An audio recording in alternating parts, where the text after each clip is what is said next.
Lasho lashaya ke lelo hora elisukela iqinisekisa ukuhlangana kwemhlathi eyazanayo. Sifikele ke embukeleni nenqayizivele yohlelo lwakho ekhaya Jikelele. Uyazi ukuthi ke mase yifikelele eziyimathathu ezithi suke seyiseduze ke indaba ezemidlalo kanye nokunye ke okuningi. Mbukeli lengane sevele yagijima ke manje. Yabona nje zolo lokhu besikutshela ukuthi siku DTT. Sathola ke igama lesiteshi elithi lihaye. Qakela ke ukuthi sesikuphi manje siku SABC+. Kholosa lokhu ke kusho ukuthi nje umbukeli usengakazi ukuthi asibukele kwi-app kwi-cellphone yakhe. Hawu Nkosi yami. Enefezekile hlezi noma ikuphi lapha khona. Noba uziqhushe ke ebhedini nca. Yes. Ekhaya Jikelele. Ngase sibone ne-views basesiphi because ngathi thina siyagijima. Hayi uzobona wena. Ne sawuyijonga phakathi kwambili kwexesha. Litshilo igwijo mbukeli bethiwe ke lensimbi ubuyigaqele ixesha lokuqala usuku usazi lawo ke ngawombuliso kwaye sibulela ngokuba sikwazile ukuba kunye ngalentsasa ngoba ayilobhaqo kuba kuthi kanti sisakhaba fresh sinyathelela phezulu. Kuvimba wethu ke namhlanje ungalindela oku ungenelelo lwe-ANC yephondo laseGauteng kumba waseTshwane ungavumelani kukamnumzana uJacob Zuma nokutyunjwa kukaZondo nokwenyuka ke kwamaxabiso amafutha nokunye dimlo ke ukholosa kalubisi umadlengothi maziphu mamshukuma masishukumisele way sijonge eziphala phambili kule yure.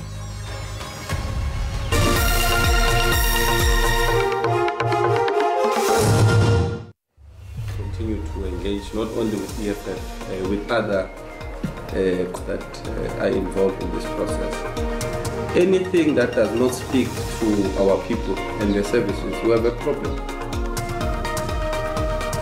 Iqembu elibusayo kulelizwe i-African National Congress seliyalele umzikhumalo ukuthi angenelele odabeni oluthinta ingqinamba zemali kumkhandlu dolobha iTshwane okuyiyona inhloko dolobha yezwe.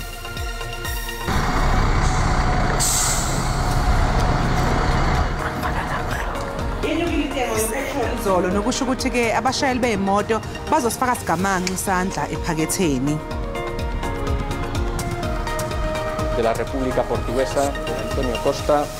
Ukuphumelela kwamanqaku ebonasi kumdlalo wabo wokugqibela wepool ngokuchasene ne-Uruguay ngolwesine kuya kuthumela iNew Zealand kwi-quarter finals yendebe yehlabathi yombhoxo kanyaka ka-2023.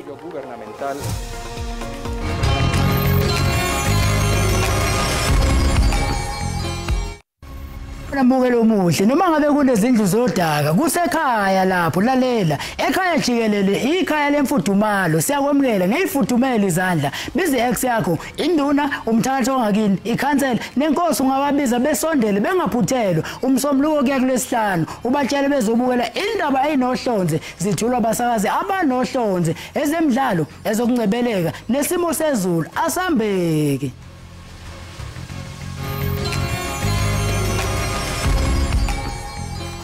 Umnyango wezokubusa ngokubambisana neindaba zomdabu eGauteng umzikhumalo useyalelwe ukuba asebenzisane nomkhandlu dolobha waseTshwane odabeni lwezemali kulomkhandlu. Lokhu kushiwo uPanyaza Lesufi njengosihlalo we-ANC esifundazweni eGauteng. uLesufi uthi isimo semali kulomkhandlu silokhu sifadalale njalo selokhu iDA yathatha intambo zokubusa. Unobhala we-ANC eGauteng uThembinkosi Ncinza utshele abezindaba ukuthi kunamazwe asebuse ngokubambisana iminyaka ngaphezulu kwama-50 kodwa athi namanje asaba nezinkinga. Uthi ukubusa ngokubambisana uma kungasebenzi kufanele kubhekwane nakho. We have noted what has been happening not only in Ekhaya but in one or two other municipalities. We'll engage and we'll continue to engage not only with EFF, with other coalition partners, because there are a number of coalition partners that are involved in this process. Anything that does not speak to our people and their services, we have a problem. And that's why we went to this coalition, because we knew that the DA coalition was excluding our people.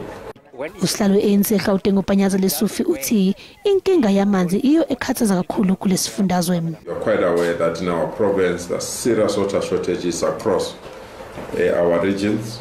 We've met with the Minister of Water, as the ANC, and expressed our limitations and challenges about this matter. On the basis of that engagement, we are quite convinced now, and we've seen Rand Water has moved in with speed to fix the areas where there are challenges of water.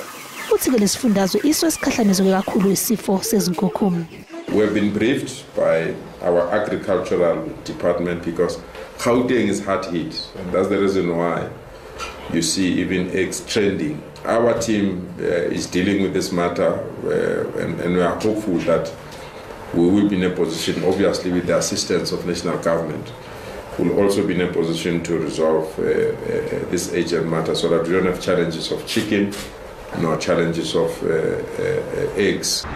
Kube wathi ubugebengu nabo into ekhathazayo kakhulu kodwa bazama ngakuzonke izindlela kuba babhekane nabo.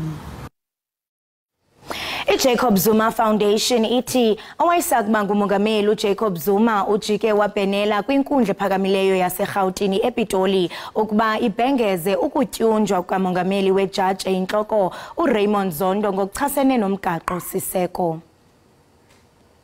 If we were to digitize the labor court system, it would make life much easier because CCMA now, all their records are already digital. So we just need to create a link between the two systems. And I know the CCMA system fairly well.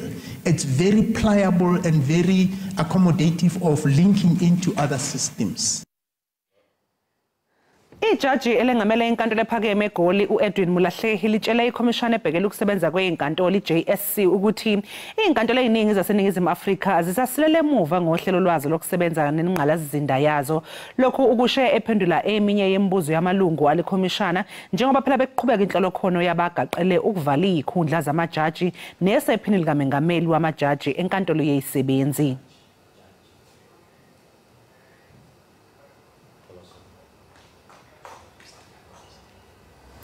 Limiselwe umvulo ityala lokubulawa uKasenzo Meyiwa kwinkundla ephakamileyo ehleli ePitoli. Ijaji uRatha Mukhatleng ugqibe lokuba alirhoxise ityala ukuze anika amagqwetha abarhanelwa ithuba lokuba aqolasele isifungo sengqina elilandelayo eliza kubizwa ngumbuso.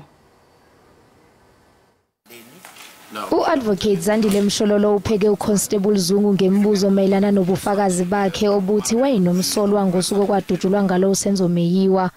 Lesihlabani sebhola sabulawa ngo-2014 eFosloras eGoli kanti umsolwa wesihlanu samile kwelokuthi akakaze abe sehostela laseFosloras ngalolu suku.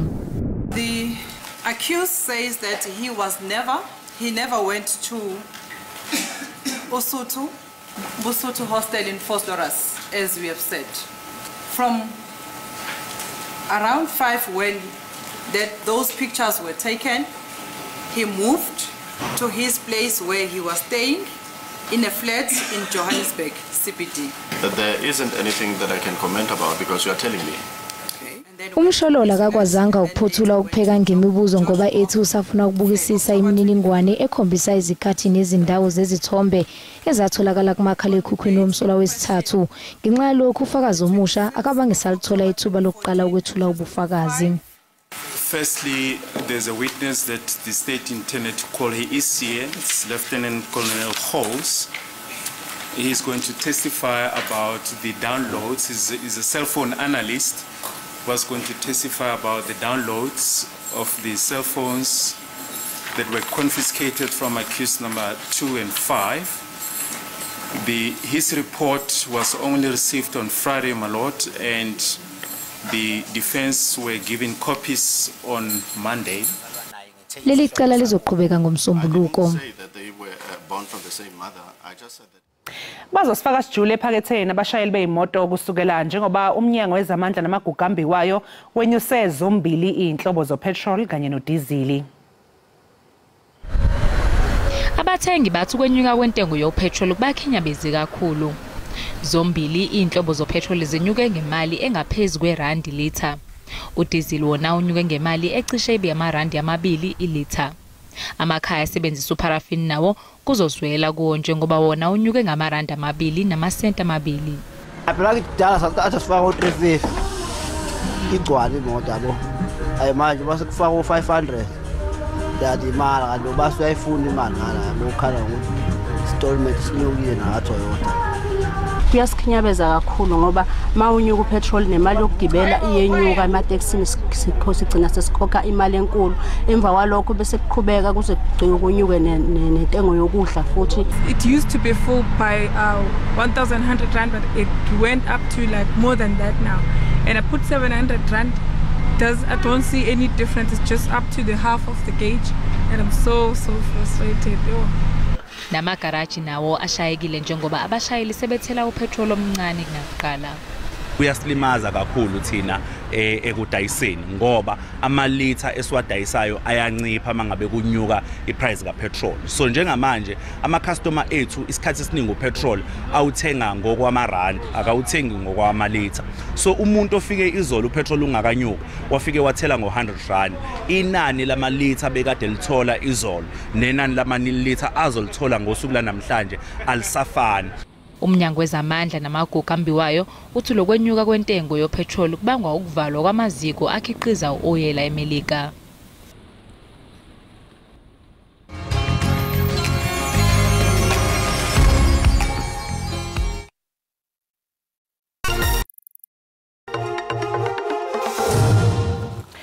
Umqhudelwano wendebe yomhlaba weFIFA uzosingathwa emazweni ayisithupha emazwenikazi amathathu ehlukene.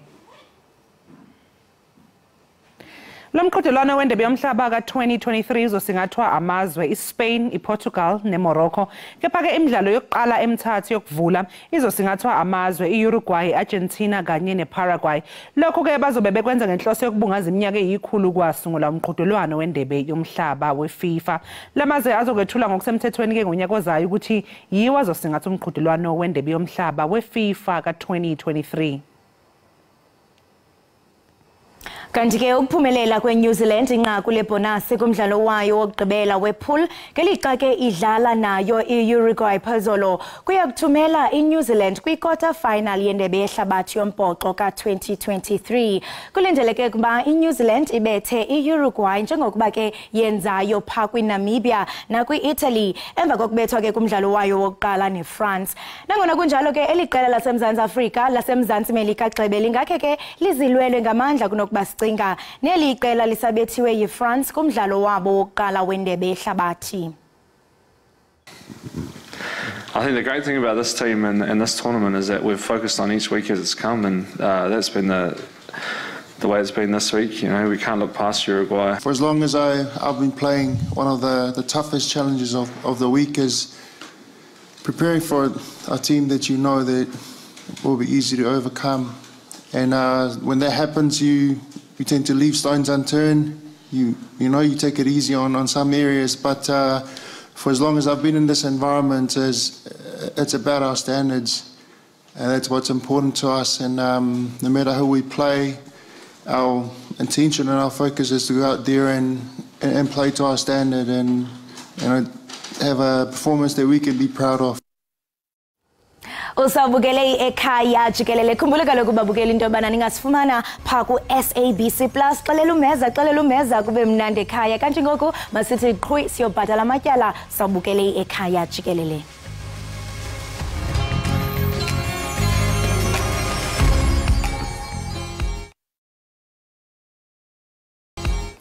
Siphinde sikwamukele mbukeli lapha Ekhaya Jikelele. Usibuka kwi-channel lihaye khona la kanti futhi ke mbukeli usibona bukhoma ke lapha yakho SABC Plus. Ulokhu uqhubeke njalo ke umlilo osha ubuhanguhangu oqale ngempela sonto enkampanini yeingodo iNCT Forestry Woodchip eRichards Bay KwaZulu-Natal osekubonakala uyingozi ke manje mbukeli ukuthi ifu lentuthu elingagcina ke selifinyelela lapho kuhlala khona abantu njengoba kusha nje. Namhlanje ke mbukeli sizoxoxa nokhulumela uMasipala uMhlathuzo Bongani Gina ozosichazela kabanzi ke ngeza kamuva ngalomlilo njengoba unganqamuki nje. Gina asikubingelele sikwamukele ohlelweni Ekhaya Jikelele siphinde sibonge ukuthi sibe nawe namhlanje. Notolo angibingelele kuwena ngibingelele futhi nakubabukeli bakho. Bangani sagcina sikhuluma nawe nje einsuku nezedlule ngalomlilo. Besicela nje ukuthi ke umchazele umbukelo sekhaya ukuthi ingabe yithini keza kamuva ngawo. Impela noxolo suku lecishe le6 manje kusukela lo mlilo uqalile. Khona lapha nenkampanini eyenza ukhuni noma egaya ukhuni iNCT.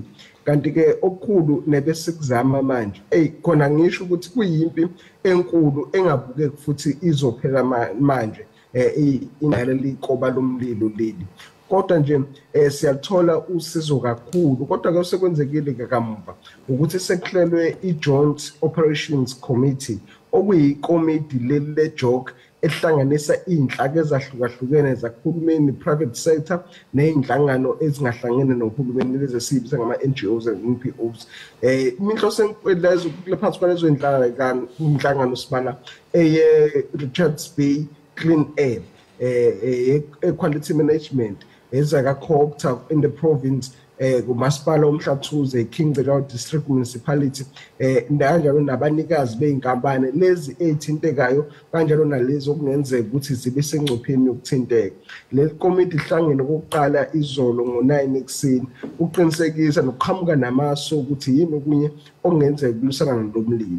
Sibe sesithola futhi amanye ama-helicopters awu-2 aqhamuka lapha kuwe King on Fire ukulekelela nabo ngoba bayasho nabo nezazi zomlilo ongcweti abahlaziya igameko zomlilo bayasho nabo ukuthi kuyaqala eNingizimu Afrika ukuthi kube khona into ekanje ikakhulukazi ethinta inkampani le ekhiqiza ukhuni futhi nabo abazi ukuthi amasu athini uma sekunje ngoba sekuzanywe konke kwazama ukucinywa ngama-chemicals ahlukahlukene kwazama ukucinywa ngamanzi kodwa kusenhlanga zimuka nomoya ngikhuluma nje sikunama-firefighters awu-45 alokhe khona 24 hours abanye baze bengene ngama-shifts beshintane ngama-shifts ukuzama ukuthi manje okuyi-priority noma ukubalulekile ukunqanda lo mlilo ukuthi ungadluleli enkampanini eseduze kanjalo naka-Fosco. UFosco-ke nawo ushiyile izolo kwi-JOC kulomhlangano wekomiti bengikhulume ngalo ngasekuqaleni ukuthi usuzamile nawo ukuthi unciphise lama-chemicals awakhiqizayo noma osebenza ngawo ikakhulukazi ayingozi okufana no-ammonia kodwa amanye asekhona okufana no-sulfur kanje nokuyiwona athungeleka kalula ngomlilo futhi angadala umonakalo omningi nomkhulu nokubala ngasemoyeni njengoba ushilo-ke ngesikhathi usethula udaba noxolo ukuthi i-concern enkulu bekuwukuthi ngabe lo moya uhlanzeke kangakanani uma uya ngala okuhlala khona abantu kuma-residential areas njengoba siyabona ukuthi umoya uphephula intuthu uyihloshonisa ey'ngxenyeni ey'hlukahlukene kodwa-ke air quality management ne-Richards Bay Clean Air okuyibona ababheke nabahlaziya umoya bashilo kwathiwa okwamanje sisanendlandla yokuthi umoya ubungakabheki kwizakhamizini ngoba ngisho khona ubonakela ukuthi awunamakhemikhali ukukhuni nje okuvuthayo kodwa uma umningi lo moya uphefumula umuntu ungagcina ungasalungeli ukuthi impilo yomuntu ikakhulukazi kulaba abane-asthma nalaba abanezifo ey'thinta ukuphefumula bengasheshe bezwele kakhulu ngakho kodwa-ke sizobaxwayisa nje abantu uma sibatshela futhi ukuthi cha sicela bevala amawindi-ke manje sicela bengaphumi endlini sicela befake amamaskabo uma bephuma kuphoqa ukuthi bephume so lokhu sibaxwayisa abaleli kodwa nje ukusenjalo kwamanje noxolo salokhu sizamile ukuqhubeka silwisana nawo lo mlilo. Manje ngiyekuza njengoba uPaula nje ngale nkampani uthi umakhelwane yona ikhiqiza amakhemikhali ayingozi uthi bona bashilo ukuthi nabo sebeyazama ukunciphisa isibalo sawo ukuze kugwenywe ingozi kodwa mengathiwa gina ke kuyenzeka ukuthi ke igcine isithungeleka le nkampani yamakhemikhali ayingozi lapha umakhelwane ungaba ngakanani umonakalo ongenzeka? Noxolo mkhulu kakhulu umonakalo ongenzeka uma umlilo ungasufika eFosco ngoba manje iFosco inkampani enkulu kakhulu njengoba sisho esebenza ngawo ama-chemicals enkulu kakhulu ukudlula ngisho yona leshini ngoba mkhulu kakhulu umonakalo empeleni kungadinga ukuthi sicele bonke abantu abakhele i-Richards Bay CBD ukuthi at least be-evacuate bephume nje ngoba kulokho kosho ukungcola komoya nalama-chemicals igcwala emoyeni kanti engalimaza kakhulu izinso zabantu laba abaphefumulayo yikho singathanda ukuthi singafuni ngisho ukucabanga ukuthi uzokheleke khona yikho futhi i-focus manje isekutheni indumba le ipine le ye-wood engakashi ukuthi ingashi nje intobo ngoba iyona isonto kakhulu nayo uFosco. Manje Bongani kukho konke lokho kwenzakalayo asikho nje isandla semfeneni sisolayo ngalokhu nibona ukuthi cha le kube ingozi nje. Ikophelele maqonda lokho ke usuzovezwa uphenyo oluzobe seqhubeka emva kwayo mase kusazi ukuthi sekucimekile futhi sekuqondile konke okwamanje nje ifocus isekutheni akucime kuqala lo mlilo lona ngoba sekubonakala ke emva kwalokho ukuthi sekwenziwa ke uphenyo oluzulu ke manje ngoba kwamanje sithatha lokho esikutshelwe yibona abanikazi benkampani okuwukuthi basola ukuthi conveyor belts eqala umlilo nenhlanzisela okhonini lwavutha kanjalo kodwa ke kusewubusho kwabo lokho kodwa uphenyo luzoqhubeka ngendlela efanele mase sikwazile ukunqoba lokulila. Njengoba ke uke wabala inhlaka ezahlukahlukene ukuthi seziyasebenzisana ukuze kuzama ukuthi kunqotshwe lomlilo inkampani ezimele ama NPOs nama NGOs njengoba kade usho uhulumeni wesifundazwe yena ngabe mhlawumbe ikuphi asengenelele ngakho ukuze eqinisekise ukuthi le ndaba yalomlilo yaxazululeka. Noxolo angisho ukuthi subhalele umeya we-district ukhansela uThami Ntuli benomeya welocal uMhlathuze ukhansela uNgwizi bambhalele uMSC ngqongqoshe bawubhala ukhokho ukhokho nawo ikakhulukazi uprovincial disaster management uhola uMr Ngema bayingxenye ingxoxo lezi eziqhubekayo abakushilo ke uthe bazohlangana necabinet izolo bekulinze behlangana necabinet izolo njengoba behlangene izolo ukuthi bepresenteke bengayi incident leqhubekayo iyona ke cabinet besindele ukuthi uzothatha isinqumo sokuthi kiwa kanjani phambili bayasidedelela yini insiza kusebenza eqhamuka ku-provincial disaster management ukuzobhekana nayo lengwadla esibhekene nayo usungayibonela ukuthi ngabe ke esikhathini se-disaster noma senhlekelele kanje bangenelele ngokushesha yini noma cha ngoba phela usucishe lwesi-5 noma lesi-6 manje sungela uqalile lo mlilo lona ngoba phela webongani ngiyakhumbula mina ukuthi lo mlilo mangabe uqale ngomgqibelo sakhuluma nawe ngomsombuluko nakhona nanisasho lapho ukuthi nibhalele nithumele incwadi nithumelela sona ke isifundazwe uhulumeni wesifundazwe ukuthi namhlanje sekulesine ekseni makuthiwa kusazokwenza ama presentation njalo njalo okusho ukuthi mhlawumbe ngabe akuhambi ngokusheshsha ngendlela esingafisa ukuthi sibone ngayo ngoba phela umlilo usho ubuhanguhangu odabeni onjengale ngathi mina icrisis lena okufuneka ngabe impela yabonakala ukuthi sikunyelwa phezulu.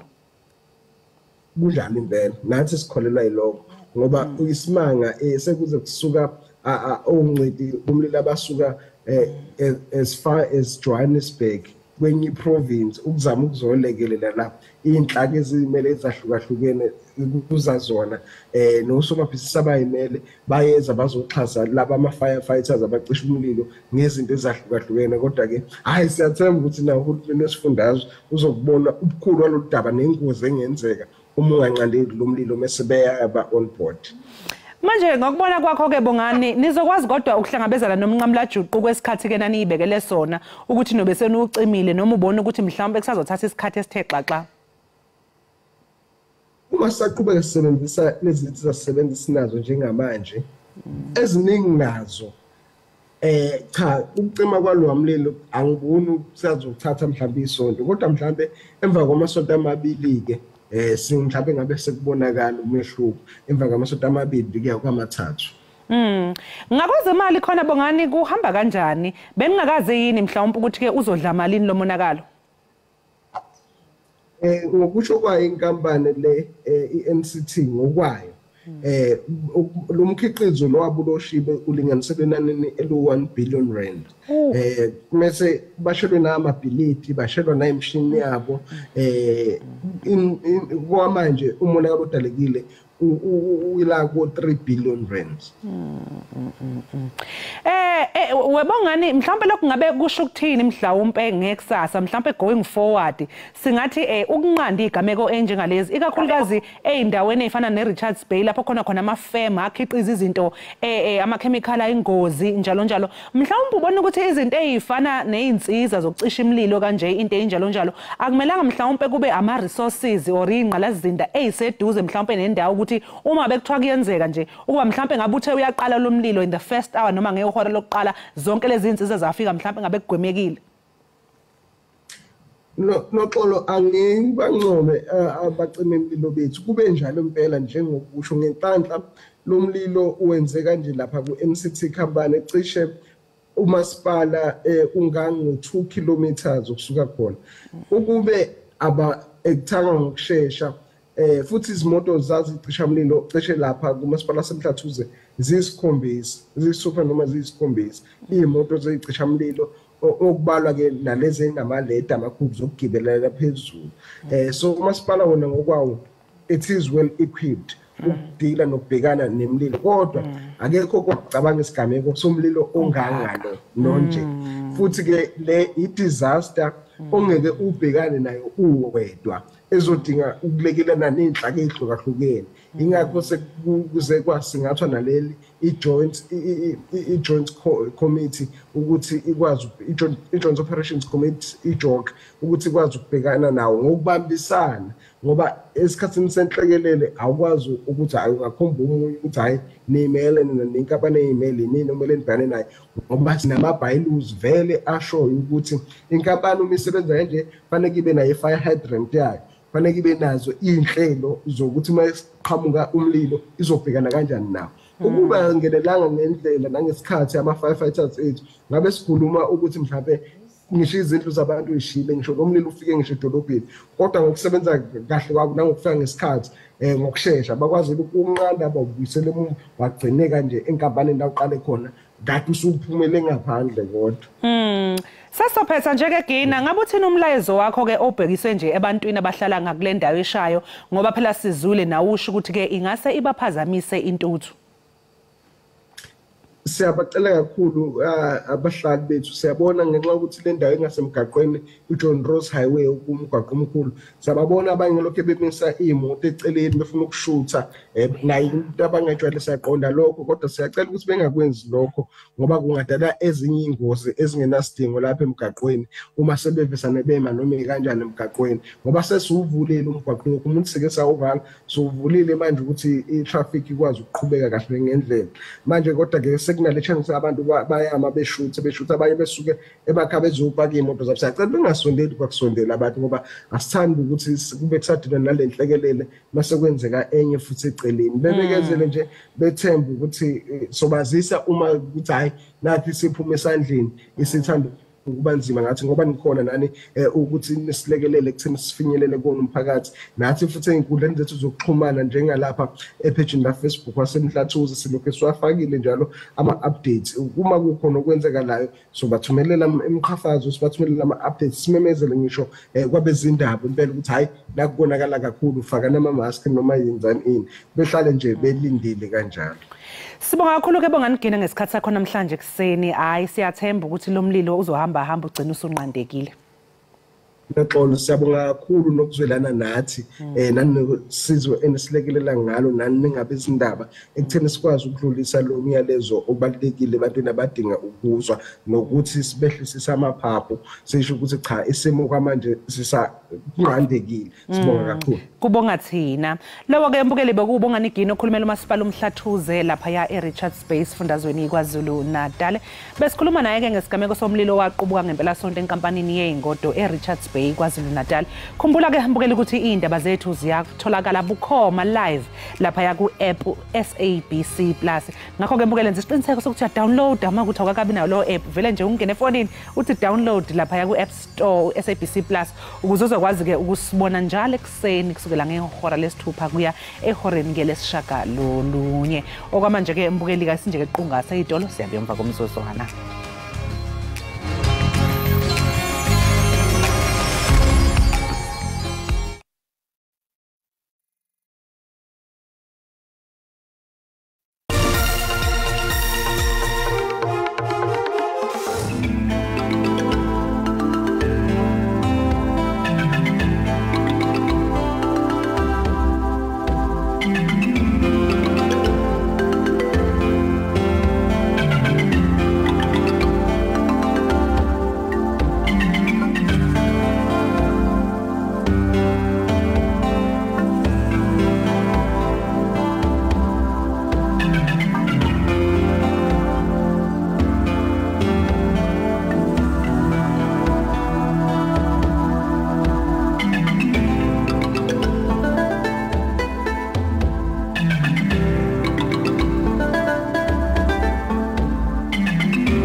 Enkosi ngokuhlala nathi nisasibukele kaloku apha ekhaya jikelele kwinkqubo-ndaba yethu sikhona ke napha ku-SABC Plus. Ziyanda ke ingxaki zokubonelela uluntu ngamanzi kwindawo ezakhiwe libhunga lesixeko saseRhawutini. Sithetha nje kukho ke ungquzulwano phakathi komphathiso wezamanzi nogutyulo uSenzo Mchunu kunye nosodolophu waseRhawutini uKabelo Gwamanda. Bobabini ke batyholana ngongakhathali ukuqinisekisa ukuba bayasebenzisana ukuphelisa le ngxaki. Namhlanje ke uxoxa ngalomba sizawunxibelana ngoZoom nosihlalo we-Action SA eRhawutini umnumzana uFunzi Ngobeni. Singathanda kaloku umbukeli into yokubana sikuxhobise ukuba udliwano-ndlebe lethu luzoba ngesingesi. Mr. Funzi, good morning and welcome to Ekhaya Jikelele. Hi, good morning and good morning to the viewers and the listeners of Ekhaya Jikelele. Thank you so much for joining us this morning. We understand that, as Action SA, what do you understand to be the cause of the water crisis in different regions in Gauteng province? No, our understanding of the crisis is that it's a long time coming. It's a problem that has not been resolved for many years, and that problem is maintenance of infrastructure. From the rainwater side up until to the municipalities. As you remember, municipalities are the ones that are responsible for the distribution of water to our households. They are responsible for distribution of water to businesses around Gauteng. So our view is that municipalities have really failed people of Gauteng in regards to maintenance and also in regards to improving the infrastructure that is there. So that's where the problem is. If you look at our dams, the Val Dam here in Gauteng, it's almost at about 80% full to capacity. So there is no lack of water, from nature itself. The problem is in the systems that must be able to distribute water to our households, that must distribute water to the businesses, and that must distribute water to health facilities and all other institutions that requires water for them to be able to function. So it's a huge problem, and government has really failed in regards to that. And we hope that we're not going to get to the situation of power load shedding like we have with ESCOM, where now we will stay for a number of days without water. We hope that they are working towards finding a solution, and that must be found as soon as possible. Listening to you, Mr. Ngobeni, you mentioned that municipality has been the greatest cause of this disaster. It seems as if the Minister of Water and Sanitation, Mr. Senzo Mchunu, and the Mayor of Johannesburg, Kabelo Gwamanda, are blaming each other regarding this issue of water cuts and water shedding. According to you, at which level of government does the responsibility to provide water lies? As you speak of municipality, have they taken the full accountability? No, I think there's lack of accountability. The minister was accusing the mayor of failing to attend important meetings and seemingly not taking the issues seriously.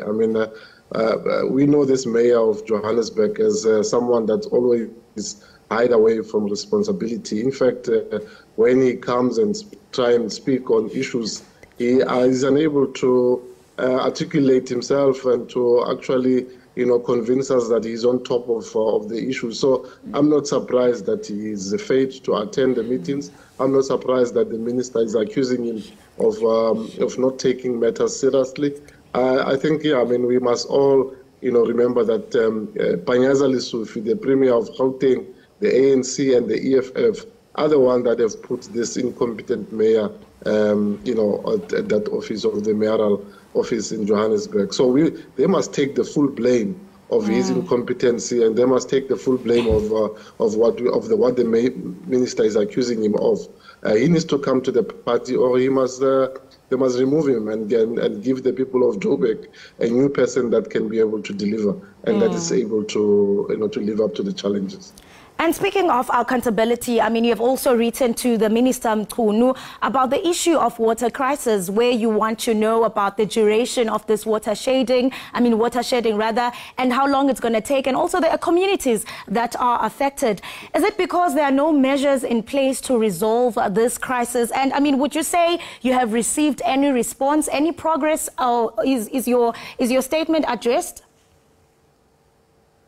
Not yet. Look, it's 3 days later. We have written to the minister. We have written as well to Rand Water, and they have not yet even acknowledged our letters. And I think with all the problems that we are having, I think South Africans and people of Gauteng will appreciate just getting an information, and being told as to which areas will be affected, for how long will their areas be affected, and also what is the plan towards resolving this issue. That's what we are asking the minister and Rand Water to provide us with, to provide the residents of Gauteng with information.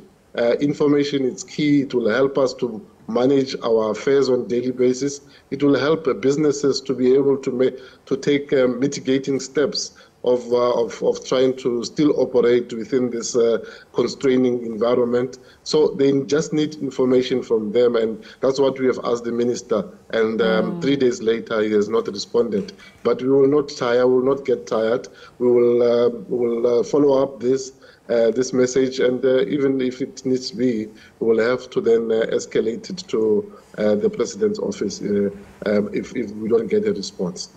Yes, I mean, you speak about that. I mean, it's 3 days later. I mean, you have your message, or rather your letter, has not been acknowledged. No one has responded. And I mean, you mentioned that, I mean, you'll even escalate the matter to the court. I mean, at the end of the day, Action SA is a political party. What would be your response to individuals who may view your reaction to this crisis as a mean of scoring political points? Because, I mean, we are heading to elections. Look, man, we have been raising issues as a political party since we were established over 3 years ago, and we have continued championing issues of community. You'll remember that we are the first political party to run an independent commission of inquiry into the affairs of Rooiwal water treatment plant in Tshwane, in Hammanskraal. You'll remember we are the one that managed to get information about the corruption that was happening in that treatment plant, where Edwin Sodi's company was given a tender irregularly and in a corrupt manner. And we have raised that issue, and it's now sitting with the SIU, who are now investigating what happened there. We don't raise issues because of political expediency. I mean, I'll make another example to you: the Lily Mine disaster, where 3 miners are still underground. They have still not been retrieved. We have been championing that issue from the beginning, even before elections, even before this election season. We are the one that have been doing so. So we don't raise issues because of political expediency. Yes, we are a political party, and yes, we want to really get South Africans to appreciate that the current government has failed, and we need change, and we're asking them to vote for Action SA. Unapologetically, we think that Action SA, it is a solution to the problems that we're currently having in South Africa. So, but this particular issue, it definitely has nothing to do with politics. We are championing the interests of our residents in Gauteng, and we will do so without fear or favor. Mr. Ngubeni, you say that, I mean, the current state of delivery services as far as water shedding is concerned is a direct reflection of the ruling party's neglect and failure. I mean, as Action SA, is there something that you are doing to assist the affected communities?